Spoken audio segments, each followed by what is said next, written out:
Hello students, welcome to our channel simply mathematical. आज इस video में हम करेंगे शुरू चैप्टर 7 इंटीग्रल्स, ठीक है ना, जो 12th class maths NCERT CBSE board का है।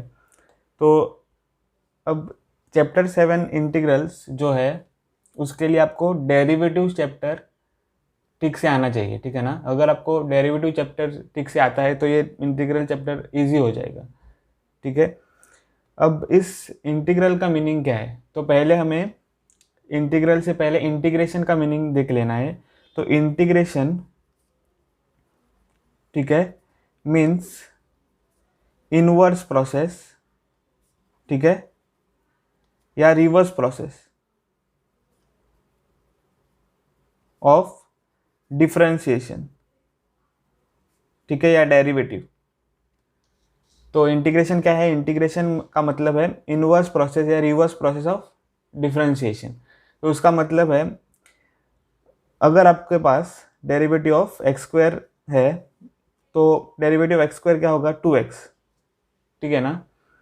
तो अगर आप इसको देखें तो आपको पता है कि डेरिवेटिव एक्स स्क्वायर क्या होता है? 2x।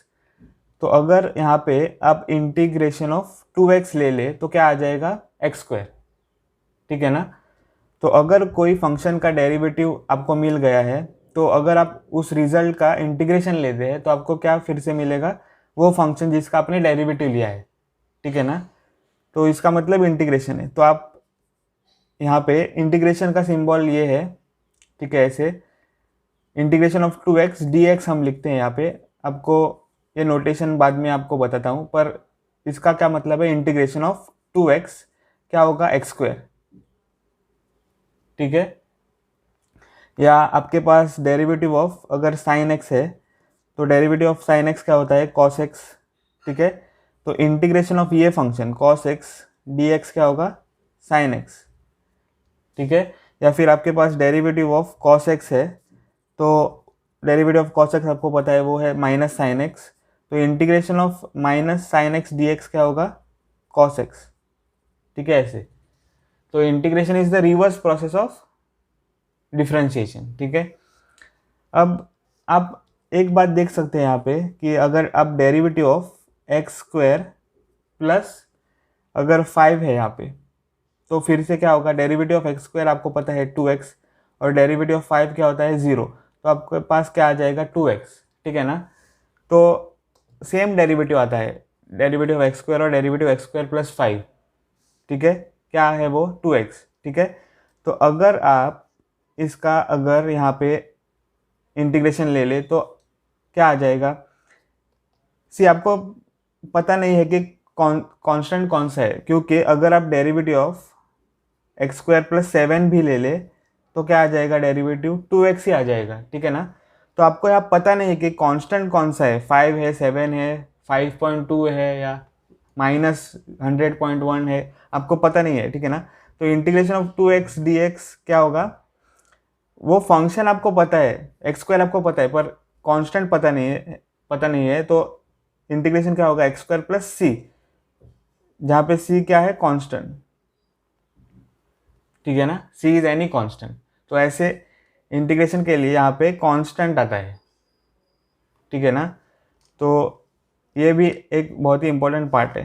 तो अगर आप फिर से derivative of cos x plus 100 लिखे यहाँ पे, ठीक है, तो डेरिवेटिव ऑफ कॉस एक्स होता है माइनस साइन एक्स, ठीक है, प्लस 0 आ जाएगा तो माइनस साइन एक्स आ जाएगा, ठीक है। तो आपका integration of minus sine x d x क्या होगा? कॉस एक्स, ठीक है, प्लस 100 आपको पता नहीं था ये 100 था या नहीं, कोई और भी कॉन्स्टेंट हो सकता था, तो प्लस सी आ जाएगा यहाँ पे, ठीक है ना। तो इंटीग्रेशन जब आप लेते हैं तब क्या आ जाता है? प्लस सी। किसी भी फंक्शन का आप इंटीग्रेशन लेते हैं तब क्या जाता है? कांस्टेंट आ जाता है जो एडेड होता है फंक्शन को, ठीक है ना।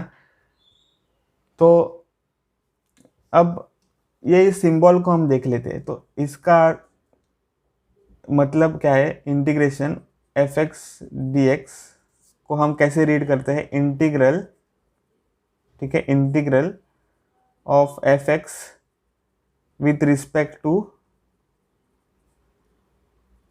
एक्स, ठीक है, इसको हम ऐसे रीड करते हैं। तो integral of f x with respect to x हम कैसे लिखते हैं, integral of f x d x, ठीक है ना।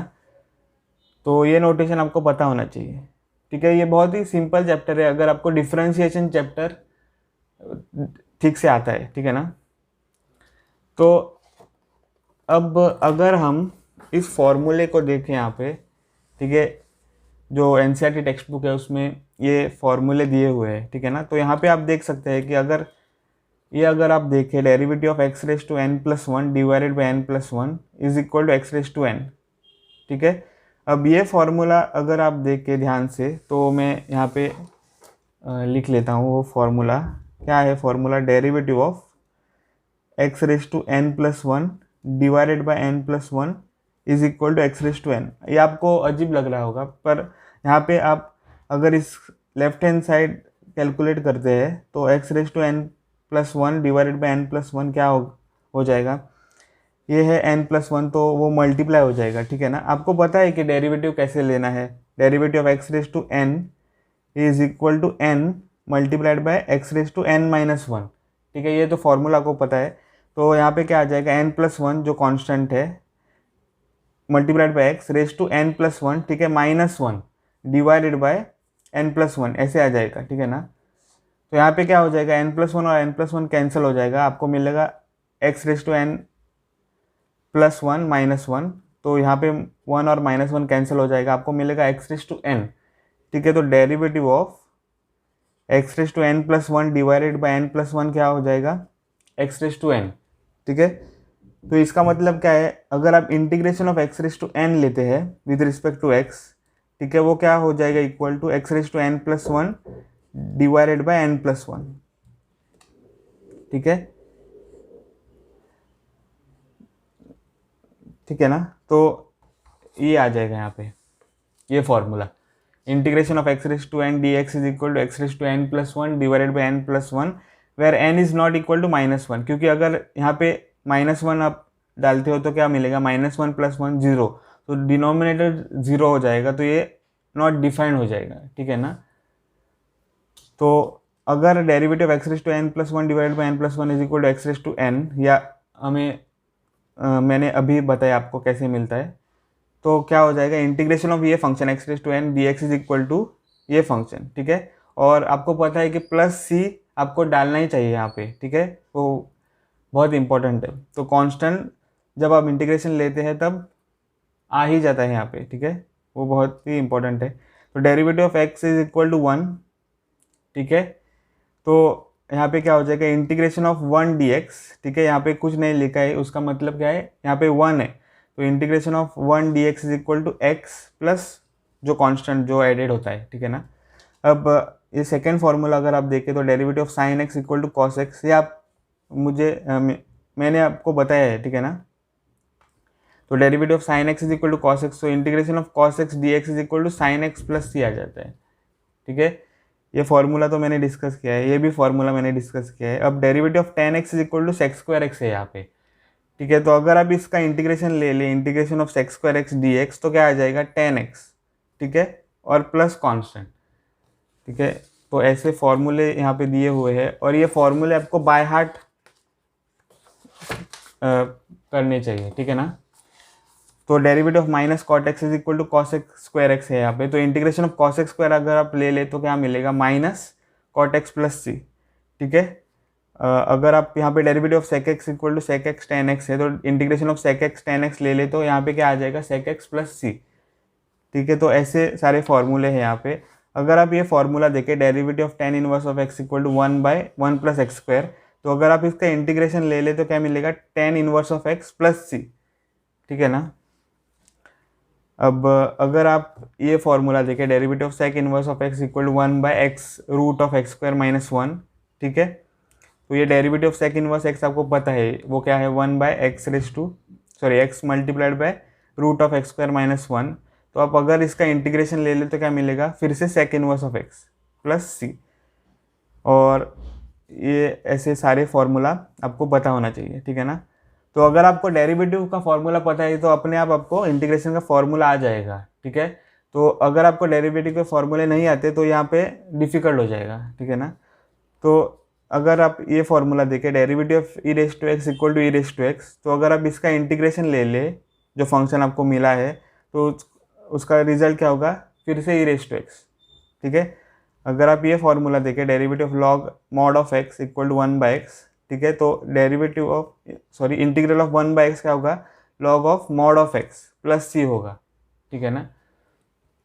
और अगर आप ये फॉर्मूला देखें तो ये फॉर्मूला क्या है, derivative of a raise to x divided by log a equal to a raise to x, ठीक है।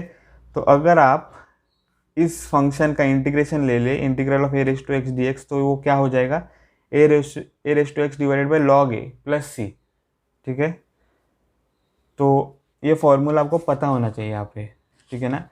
अब यहाँ पे जो इम्पोर्टेंट है और जो बहुत ही ऑब्वियस है वो क्या है, अलजेब्रा ऑफ इंटीग्रेशन। तो यहाँ पे अगर आप integral of f x plus g x d x ले ले, ठीक है, तो क्या हो जाएगा, जो इंटीग्रेशन है वो स्प्लिट होता है दोनों फंक्शन के लिए, ठीक है। तो ये तो बहुत ही ऑब्वियस है, तो integration of f x d x आ जाएगा plus integration of g x d x आ जाएगा, ठीक है ना। तो ये था थर्ड अलजेब्रा। और उसके पहले जो है वो बहुत ही ऑब्वियस रिजल्ट है, ठीक है। जैसे कि यहाँ पे है integration of derivative of integral of f x d x, तो क्या मिल जाएगा, क्योंकि डी एक्स और इंटीग्रल एक दोनों इन्वर्स फंक्शंस है या इन्वर्स ऑपरेटर्स है, ठीक है। तो वो दोनों कैंसिल हो जाएगा और आपको क्या मिलेगा, एफ एक्स ही मिलेगा यहाँ पे, ठीक है ना। तो यहाँ पे दोनों कैंसिल हो जाते हैं, डेरिवेटिव ऑफ इंटीग्रल, और यहाँ पे आपको वो फंक्शन जो इनसाइड फंक्शन है या इंटीग्रल है यहाँ पे, या इंटीग्रैंड इसे कहा जाता है, ठीक है। तो ये जो एफ एक्स है जो कि इंटीग्रेशन के इनसाइड होता है, वो उसको क्या कहा जाता है, इंटीग्रैंड, ठीक है। तो इंटीग्रैंड आ जाएगा फिर से। तो यहाँ पे अगर आप देखें तो integral of F prime of x d x है यहाँ पे। तो आपको पता है कि डेरिवेटिव ऑफ इंटीग्रल ये इन्वर्स ऑपरेटर्स है, ठीक है, ये इन्वर्स प्रोसेस है। तो इंटीग्रल और डेरिवेटिव कैंसिल हो जाएगा और आपको क्या मिलेगा, एफ ऑफ एक्स, ठीक है। तो ये था फर्स्ट रिजल्ट। तो अब हम बढ़ते हैं थर्ड अलजेब्रा। तो integral of f x plus g x d x is equal to integral of f x plus integral of g x, ऐसा रिजल्ट हमें मिलेगा यहाँ पे, ठीक है। तो ये ऑब्वियस है, मैंने बताया था। Fourth, for any real number k integral of k f x d x is equal to, ये जो के है वो आप बाहर ले सकते हैं, ठीक है ना। तो क्या हो जाएगा, के times integral of f x d x, ठीक है यहाँ पे। तो ये जो कांस्टेंट है जो मल्टीप्लाइड है इस फंक्शन से, वो आप बाहर ले सकते हैं। वो ये बहुत ही इंपॉर्टेंट रिजल्ट है, ठीक है ना। तो अगर आप एक कांस्टेंट मल्टीप्लाई करते हैं फंक्शन से और उसका इंटीग्रल लेते हैं, तो वो कांस्टेंट जो है वो आप बाहर ले सकते हैं, ठीक है ना। तो integral of k f x d x is equal to k times integral of f x d x आ जाएगा। ये प्रॉपर्टी आप बार बार यूज़ करेंगे, ठीक है। तो ये बहुत ही इंपॉर्टेंट प्रॉपर्टी है। और ये फिफ्थ जो प्रॉपर्टी है उसका मीनिंग क्या है, अगर आपके पास इंटीग्रल ऑफ के वन एफ वन एक्स है plus k to F two x है प्लस के एन एफ एन एक्स है, तो आप ये इंटीग्रल जो है जो वो पहले स्प्लिट कर सकते हैं, ठीक है ना। और बाद में क्या कर सकते हैं, ये जो कांस्टेंट है के वन उसे बाहर ले सकते हैं। तो क्या आ जाएगा, k one integral of f one x plus k two integral of f two x plus dot dot dot, ठीक है। मतलब कि वो कंटिन्यू हो जाता है कब तक, जब तक के एन एफ एन एक्स आपको इंटीग्रल लेना है। तो के एन जो कांस्टेंट है वो बाहर लेना है, integral of f n x d x आ जाएगा, ठीक है ना। तो इन शॉर्ट आप ये जो इंटीग्रल है वो स्प्लिट कर सकते हैं, ठीक है, और जो कांस्टेंट है वो बाहर ले सकते हैं, ओके। तो फिफ्थ प्रॉपर्टी का मतलब आपको मैंने बताया है। अब इतना ही इम्पोर्टेंट है इस चैप्टर में, ठीक है ना, या इस चैप्टर में नहीं, इस फर्स्ट सब टॉपिक में, ठीक है ना। ये जो मैंने बताया है वो ही इम्पोर्टेंट है। तो अगले वीडियो में हम एक्सरसाइज 7.1 सॉल्व करेंगे, ठीक है। तो इस वीडियो में बस इतना ही। अगर आपको ये वीडियो पसंद आए तो मेरे वीडियो को लाइक करें और मेरे चैनल को सब्सक्राइब करें। मैं आपको मिलता हूँ अगले वीडियो में, तब तक के लिए बाय।